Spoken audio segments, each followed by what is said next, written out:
Assalamualaikum warahmatullahi wabarakatuh. Waalaikumsalam warahmatullahi wabarakatuh.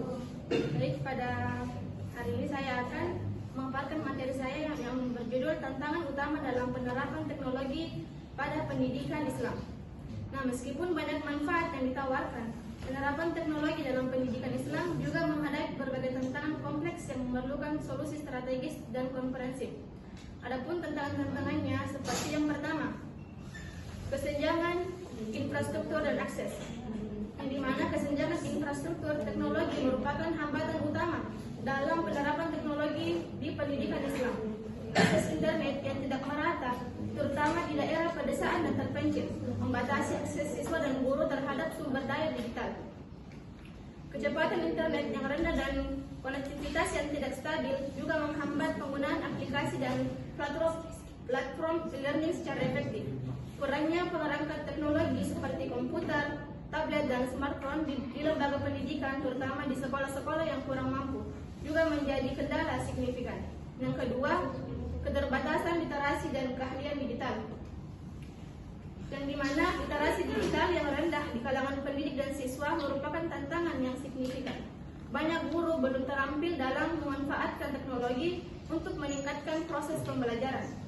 Mereka mungkin kurang memahami bagaimana mengintegrasikan teknologi secara efektif dalam kurikulum dan merancang kegiatan pembelajaran berbasis teknologi atau menggunakan berbagai perangkat lunak edukatif.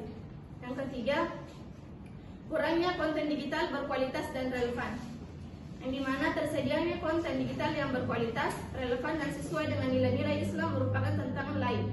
Banyak konten digital yang tersedia secara online mungkin tidak sesuai dengan kurikulum pendidikan Islam atau tidak memperhatikan aspek-aspek etika dan moral. Yang keempat, aspek biaya dan keberlanjutan. Implementasi teknologi dalam pendidikan Islam membutuhkan investasi yang signifikan. Biaya untuk membeli perangkat keras, perangkat lunak, dan akses internet dapat menjadi beban berat bagi lembaga pendidikan, terutama yang memiliki keterbatasan anggaran. Yang kelima, yaitu tantangan kultural dan sosial. Penerapan teknologi dalam pendidikan Islam juga menghadapi tantangan kultural dan sosial. Beberapa masyarakat mungkin masih memiliki pandangan yang negatif terhadap teknologi atau ragu akan efektivitasnya dalam pendidikan. Perbedaan budaya dan latar belakang siswa juga perlu dipertimbangkan dalam merancang dan mengimplementasikan program pembelajaran berbasis teknologi. Yang keenam, perlindungan dan data keamanan siber. Penggunaan teknologi dalam pendidikan juga menimbulkan kekhawatiran terhadap perlindungan data dan keamanan. Data pribadi siswa dan guru harus dijaga kerahasiaannya dan dilindungi dari akses yang tidak sah. Lembaga pendidikan perlu memiliki kebijakan dan prosedur keamanan siber yang memadai untuk mencegah keserangan siber dan melindungi data dari ancaman. Yang terakhir yaitu integrasi teknologi dengan pendekatan pembelajaran yang bermakna, yang dimana tantangan terbesar mungkin terletak pada bagaimana mengintegrasikan teknologi ke dalam pendekatan pembelajaran yang bermakna dan selaras dengan nilai-nilai pendidikan Islam. Teknologi tidak boleh menjadi tujuan utama, tetapi sebagai alat untuk mencapai tujuan yang lebih luas, yaitu membentuk individu yang beriman, berilmu, dan berakhlak mulia. Penting untuk memastikan bahwa penggunaan teknologi mendukung pembelajaran yang aktif, kolaboratif, dan berpusat pada siswa. Sekian dari materi yang saya paparkan, saya kembalikan ke moderator. Baiklah, itu tadi. Selanjutnya saya akan menjawab pertanyaan dari saudara Rizky Fajar, yang dimana pertanyaannya yaitu bagaimana cara memastikan penggunaan teknologi dalam pendidikan agama Islam tidak menggantikan peran guru sebagai fasilitator.